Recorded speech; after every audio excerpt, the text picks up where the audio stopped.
Thank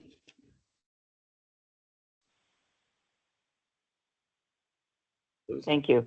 Welcome to the Metropolitan Water District Representative Caucus and special meeting of the Board of Directors for West Basin Municipal Water District. It is December 3rd at 12:32. I am calling this meeting to order. Mr. General Manager, would you have everyone to introduce themselves to make sure we have a quorum? Yes, I'll read through roll call. Director Tommy Favai, Director Desi Alvarez, Director Scott Houston, Director Don Deere. Here. President Gloria Gray. Here. Madam President, we do not have a quorum, but we do have two directors here, and the two items that we have are discussion or information items. All right, thank you. Would those that are there that are not part of West Basin Board, would you like to introduce yourselves? Do you want to go around the table? Yes, we'll start with one of our speakers and hand it over to you. Hi, everyone. I'm Matt Hacker. I'm the lead manager for our water resources under our Pure Water Southern California program. Charles Gale, Metropolitan Water District, from the Legislative Services section. Brian Falconer, Southern California Edison, Senior Advisor for the Water and Wastewater Industry. Welcome, everybody. And then we do have West Basin staff. All right, thank you. Welcome, everyone. Thank you for being there. I would like to see if there's anyone from the public who wishes to speak. Madam President, we have not received any requests for public comment, though this meeting is being held both in person and virtually. If there is any member of the public that would like to speak, please indicate so by raising your virtual hand.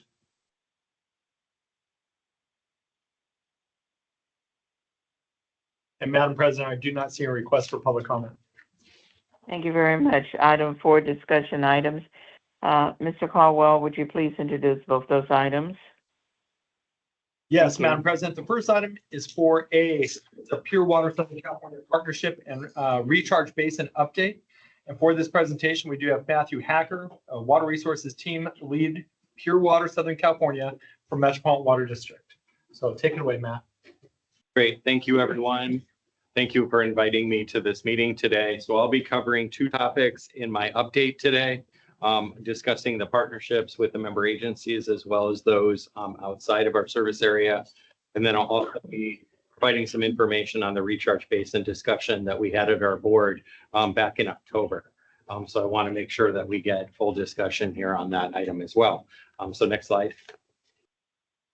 So the agenda for my presentation today is to, first of all, provide an overview of the partnerships, those partnerships that we're developing for Pure Water Southern California. I'd also like to discuss the purchase of the recharge basin discussion.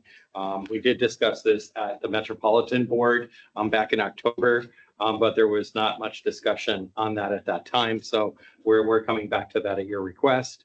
And then I'll kind of go through the next steps for the program as we go through this. So next slide, please. I wanted to say on the partner collaboration aspect of it, there are 4 steps. A part of the project that we're doing for all of our different partnerships. This is the same 4 steps. Step number 1 is to provide a letter of intent for all of our partners, including West Basin. We do have a letter of intent, and those are all completed as of 2022. Step 2 would be guiding principles and the development of the term sheets.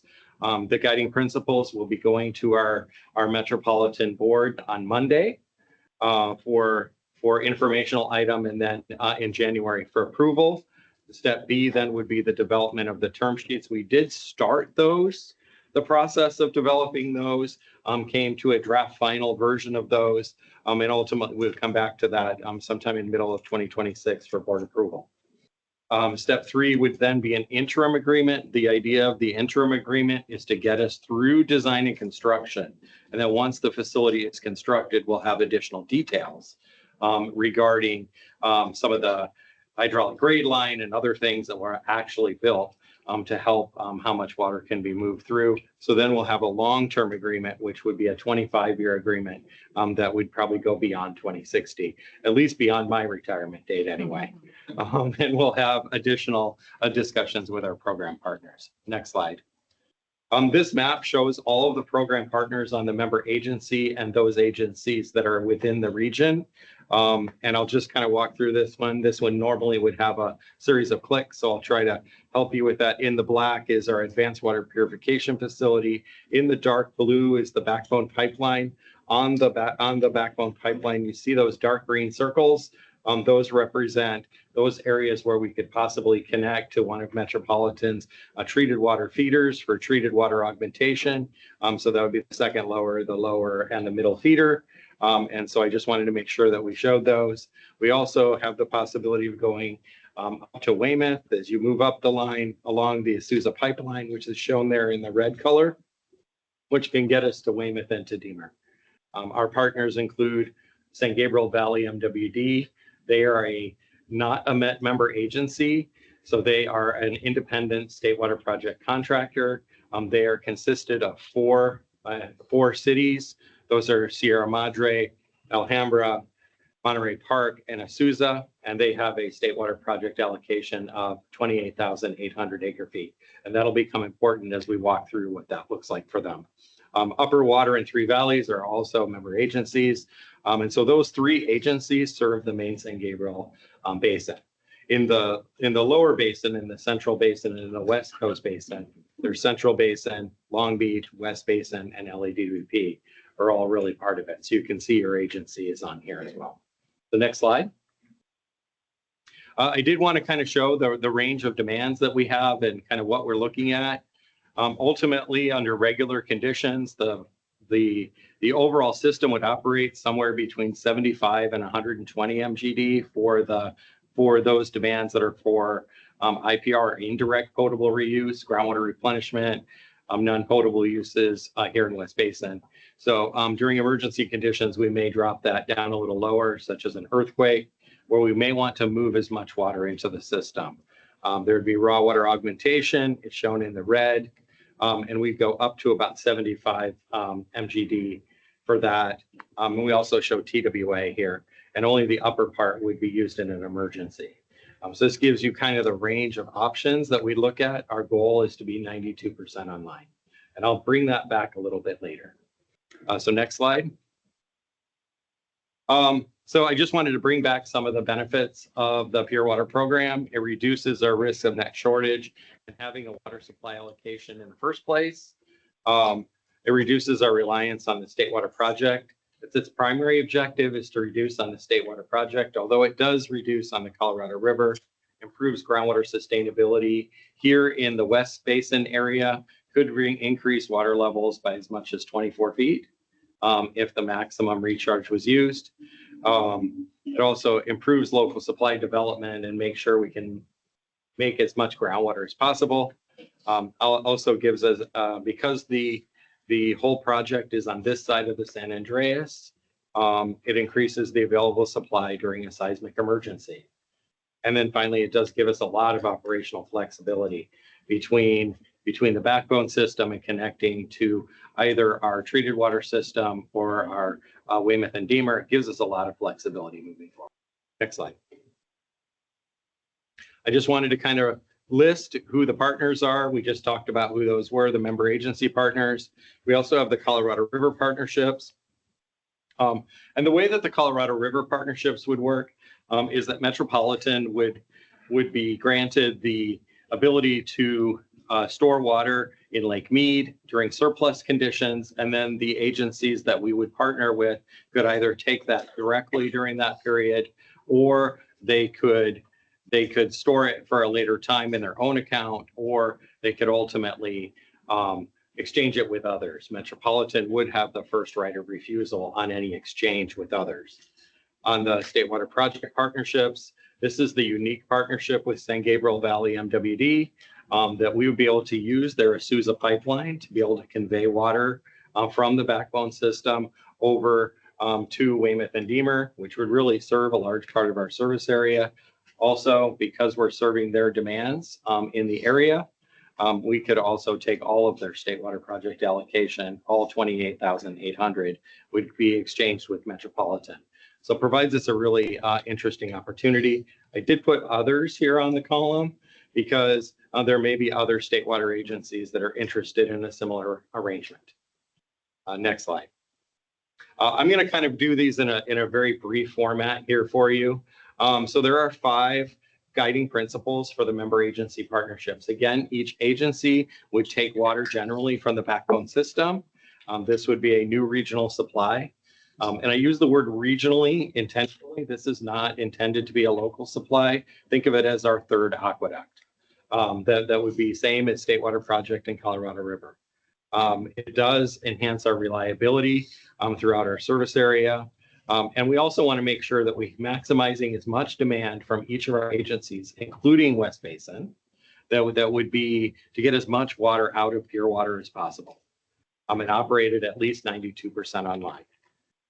We want to increase our operational flexibility. This is not looking, when we're kind of coming with these kind of contracts that we're looking here, it is not a take or pay contract in the strictest sense. The agencies would be required to take a average amount of water per year, but not necessarily take a certain amount every day or every month or even potentially every year. So it's a little bit more flexible than that so that Metropolitan can move water in a way that's best for us. We'd also be providing you and the member agencies with high quality water. The biggest piece that we're looking here is we're looking to reduce the regulatory complexity and reduce those costs on the regulatory burden on our agencies through a shared risk framework, where Metropolitan would cover the costs during the interim period where it's starting up the program. And then once that's all set up, then that would be transferred over to the member agencies. And the last one really affects West Basin, new local facilities. These are on the local side of the meter, on the West Basin side of the meter. This would be developing an equitable approach to the allocation of the responsibilities for those, as well as any cost. And also having the member agency responsibility compared to what we need to be able to maximize the move to the water as we move it into the system. This may require a lateral. The Metropolitan may construct a lateral on behalf of the member agency to make that connection to make sure that we can deliver water in that case. All right, next, let's go to the next slide. There are 3 guiding principles for our Colorado River entities. Number 1 is equity. So this would be that the amount of water that we make available to Southern Nevada or the Arizona parties, that it aligns and is proportional to their level of investment. They are currently looking at investing approximately $1 billion into the overall project. And so we would need to provide an equitable approach to that. And the amount of water we give them is equal to the amount of money that they provide to us. We also want to be as flexible as possible. Again, we'd want to pre-deliver as much water as we could. Also gives the partners the ability to take it right away, leave it in the storage for a while and exchange it with others. On adaptability, we all know what's happening on the Colorado River right now, and the current rules are going to change. So anything that we have on adaptability, the program and how it works in the agreement needs to adapt to any changes on the Colorado River. So that covers the Colorado River partnerships. All right, next. So for the San Gabriel Valley MWD partnership, this would be an exchange. Again, we'd be exchanging any pure water that we deliver to them would be exchanged for State Water Project water. We'd have the shared infrastructure where we're using their Azusa pipeline in the reverse direction. The amount of water that we make available would need to be aligning with the benefits that we receive as a result of that arrangement. Also, that would be the cost, the price that we charge them for the water would need to be equitable to the amount of benefits that we're receiving as a result of that. Got to provide as much operational flexibility as possible, and that we're going to make as much water available to them that they need for groundwater replenishment. All right, that gets through the hard part. Let's move on to the next slide. All right, one of the questions that we got was, what about the recharge basins? So Metropolitan is looking at purchasing a recharge basin. We've got 3 sites, A, B, and C, that are here on the map. Ultimately, we can't achieve that 92% online I spoke of earlier without a dedicated space to put water. There are certain times of the year, especially during wet periods, where there isn't space in the existing Lake County facilities for the water. That's approximately 70% online without a new spreading basin. So we convened a recharge basin working group in the main San Gabriel Basin, and it included all the entities that would be there, our member agencies, LA County Public Works and Metropolitan. And then we identified through that working group process 3 sites, A, B, and C. And let's go to the next slide. So the new basin would provide at least 7,700 acre feet of additional pure water deliveries. And that is based upon 92 minus 70. Obviously, you could get more than 92% online with a recharge basin like this, hence it's at least. The analysis included the cost of the property improvements. We're going to need to, those side slopes are really steep, so we're going to need to make sure that those are changed a bit here. Includes the sale of the water as well as maintenance. So as we did this analysis, which we did a 30-year analysis, the ROI for all sites is next positive, ranging from 44% to 140% in year 1. Just so you know, 15% is a really, really good ROI. Overall, the whole analysis, the ROI went way up. You'll recover the investment on each of the sites within 6 to 12 years. Oh, I should have said site A. Vulcan Reliance is one of them, and United Rock Pit is one of the others. So you should have said A and B here, but that's what happens when you don't look at the slide. So we'll just walk through these. Go ahead to the next slide. All right, so I want to talk about the next steps. There will be a December info item that I'll be giving on the guiding principles. It'll be very similar to what I just gave you here today. So that's on Monday at 8:30. I'm item 9.5, so I should be sometime around 10. We'll receive any feedback that you have from you today or from the board on Monday, and then we'll be hopefully going for a January action on the guiding principles. Will set us up nicely for getting the term sheets ready kind of sometime in the middle of the year next year. We also have some other studies that we're working on. I know at least one of your directors has asked a lot of questions about some of these. So we'll be coming back with an operational scenario analysis that will be how does the program operate under different conditions, such as an earthquake? What if there's a water supply allocation plan? What if there's all kinds of other things? How would we operate it differently? We also have a DPR implementation analysis that is coming forward. We should have that ready probably before the action in March. And we'll have also pump in policy considerations for treated water augmentation DPR. So all these tech memos will be coming up. So the overall goal right now is we'll be approving the EIR in February. That's the current plan at the February board. We'll be coming back in later months for implementation and staging decisions, whether we do 45, 75, 115, or go for the whole thing. That'll be decided probably sometime in March or April. And then we'll be coming back probably in May or June to come back on the term sheets and get approval for those. So that's kind of where we're headed on all the different programs. So that concludes my presentation, and I'm happy to take any questions you may have either online or here in the room. Thank you, Matt, for the presentation. Are there any questions? Please speak up. I had a quick question. So you said early on the EIR adoption, early 2026, and you said February? February is the current schedule. You feeling good? I'm feeling pretty good. The EIR is this close to being done. Okay. So we'll be just about done at this point. Our consultant came to the Christmas party yesterday. So I'm just going to say they must be pretty confident.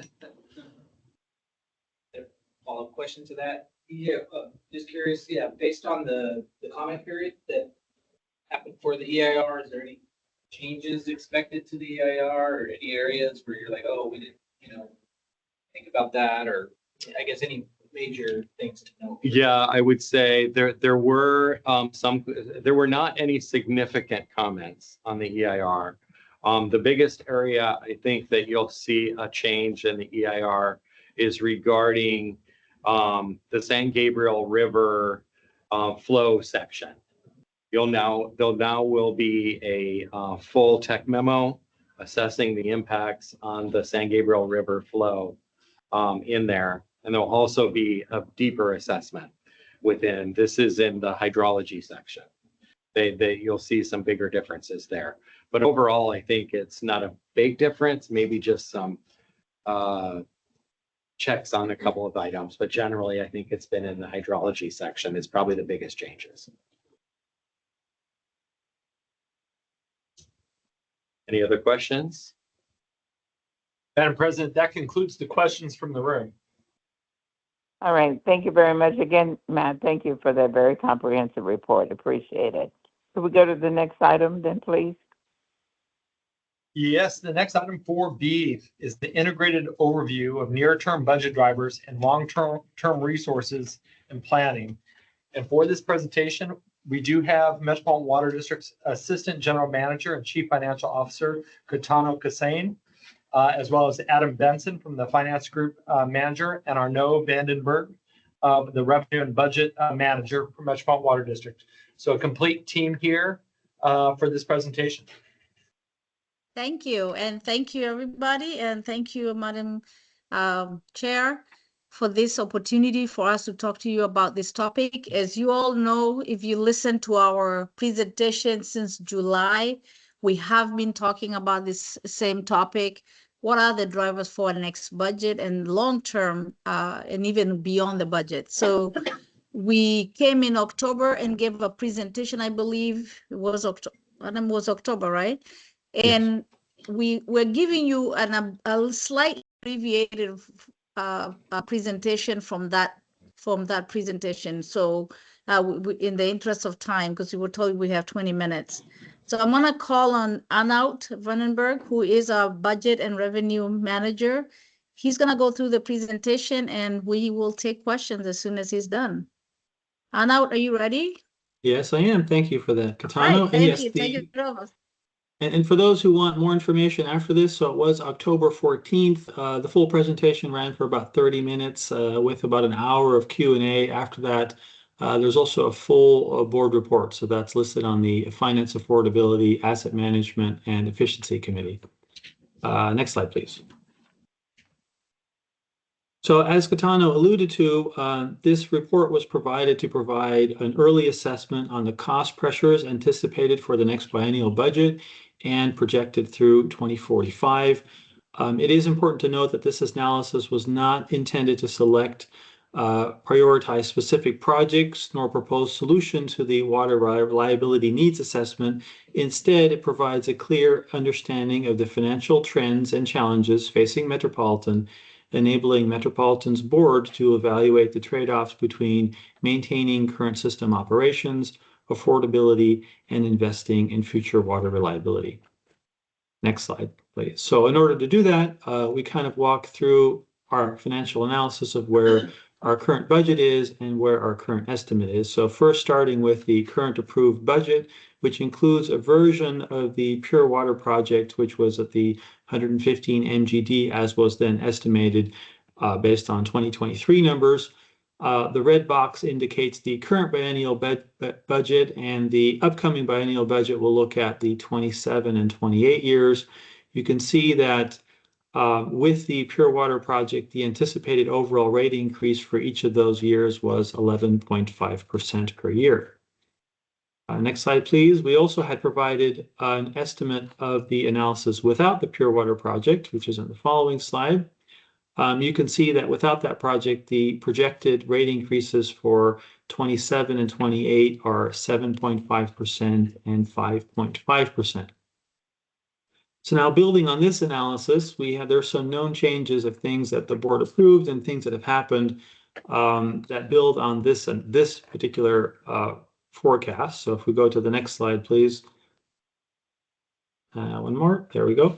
So since then, the board has approved some additional planning dollars, 141.6 for Delta Conveyance Planning. The board has also approved a $35 million bond to kickstart the transition to zero emission vehicles. In addition, this projection has been revised to reflect the amended San Diego County Water Authority Exchange Agreement. Specifically, it means that all rate increases are now tied to just water sales and not water transaction, as the exchange agreement is now at a fixed price term. Some other items that we have updated that had significantly changed from the prior forecast was we had seen higher property taxes, which we had first reflected in our Q4 report, and we continue to see that and is also reflected in our current fiscal year Q1 report. In addition, we also had reflected the updated demands that we've seen. The new demand schedule is listed on the slide below. It is roughly 60 to 70,000 acre-foot lower than was previously projected, and the total demands run fairly flat through the projection period. Next slide, please. So just to summarize where we're at, so again, the current adopted budget with the 10-year showed that 11.5% rate increase. So summing that together over the next biennium, we were looking at a 23% rate increase. Without the Pure Water project, we were looking at 13. And then with those known changes that were on the previous slide, that increases that to about 15% over the next biennium. So in addition to the things that the board has already approved, there are some additional expenditures that we've identified and brought to the board that are needed to maintain our current system, and they're on the following slide. Next slide, please. One more. So one of them is the additional funding needed to fund operating equipment that is the vehicle specifically to meet the state regulatory requirements. So in addition to the $35 million bond fund, there are additional ongoing expenditures needed to fully fund that program, estimated at about $12 million per year. Part of that is to pay for the financing cost of that $35 million bond. In addition, there are also funding of additional staffing needs that Metropolitan has brought to the board over various budget cycles and had a detailed staffing analysis back on September, in which we had proposed a transition period over 3 budget cycles, so 6 years to slowly transition in the additional positions in order to minimize the rate impact that would be seen on any particular year, trying to limit the total rate increase to roughly 1% per biennium as a result of implementing the staffing plan. So those additional dollars are in the table below. So those are 2 of the items. And on the next slide, a very significant item is the anticipated need for additional capital investment plan expenditures. So this is due to not only inflationary pressure and supply chain volatility that we've seen for higher prices. We're also funding the drought mitigation projects for the state water project dependent areas. But largely, it's to fund additional projects for deferred refurbishment projects to keep our existing system reliable.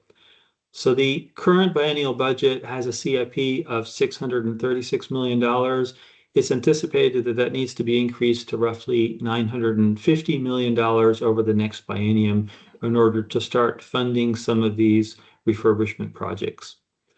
In order to minimize the short-term rate impact, it was proposed that the increase in the CIP would be 100% debt financed over the next biennium, and then slowly transitioning to paying for those ongoing expenditures with PAYGO at 50% through 2034 in order to limit the short-term rate impact.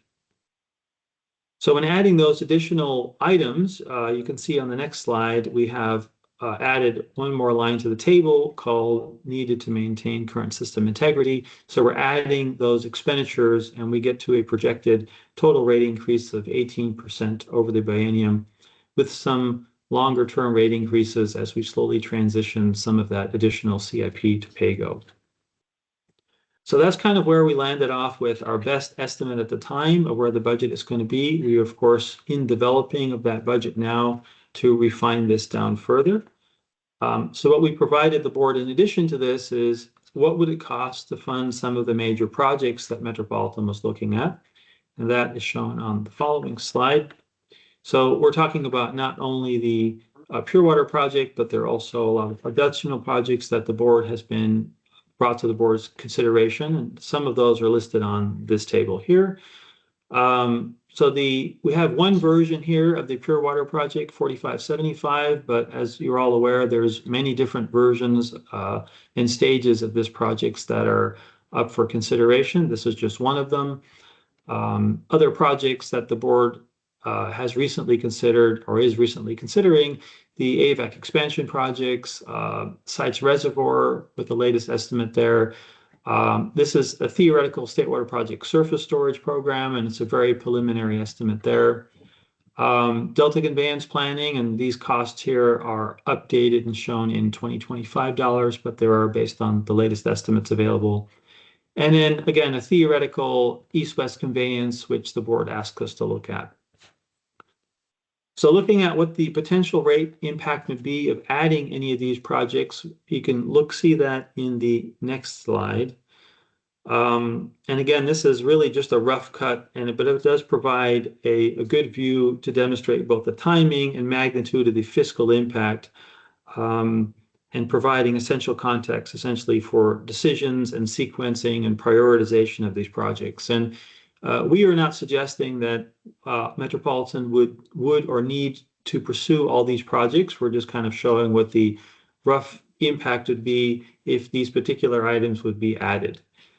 So for each of the projects there, this is a rough additional rate increase that you would expect if this project were brought online, both over the proposed budget period, but also over the long term. So you can see that in the next biennium, there's really only 3 projects which would have a near-term rate impact: Pure Water, Sites, and DCP, with some of the other projects coming on in future years. And that would, if you added those 3 based on these estimates, it would increase the overall rate in the next biennium to 23%, but you would also have substantially higher rate increases going forward to fund the project as they really got going. Next slide. So this slide shows the next steps that we're working on developing, where, as we mentioned, we're in the process of updating the next biennial budget and 10-year forecast. We'll provide that to the board for consideration in February, so we'll post that in January. The board will then have various workshops to review the budget and look at various alternatives in February through April. And then in mid-April, the board will take action on the biennial budget and rates and charges for calendar year 27 and 2028. Katana, I hand it back to you. Let's happy to take any questions. Thank you, Arnold. And as Arnold said, we are not proposing the major projects right now. The board will be reviewing those as they come along. I think Pure Water is the one that we think could possibly end up in this budget if everything is done by February. Otherwise, all the other projects right now, we're contemplating board making decisions in later years. So yeah, so we'll take any questions you might have at this moment. Back to you. Sure. And thank you, Katana, and thank you, both of you, for the presentation. Are there any questions? Please speak up. Madam President, I do not see requests in the room. Okay, well, I think you were very thorough, both of you, in what you presented today, so thank you very much for being here. All right, can we go to the next and item? Thank you. Go on. Thank you so I much. said thank you. Okay, bye-bye. All right. All right. EJ, the next item, please. That brings us to our director's comments and future agenda items. All right, I believe that Director Deere is there. Any comments? Very informative reports. Thank you. Thank you. Any other director there, EJ? No. Okay. My comments, thank you to all the presenters today. Thank you very much for presenting and coming, being a part of our meeting today. The next item is adjournment, correct? That's correct. All right. Thanks again, everyone. Have a great afternoon. Bye-bye. Thank you. Bye-bye.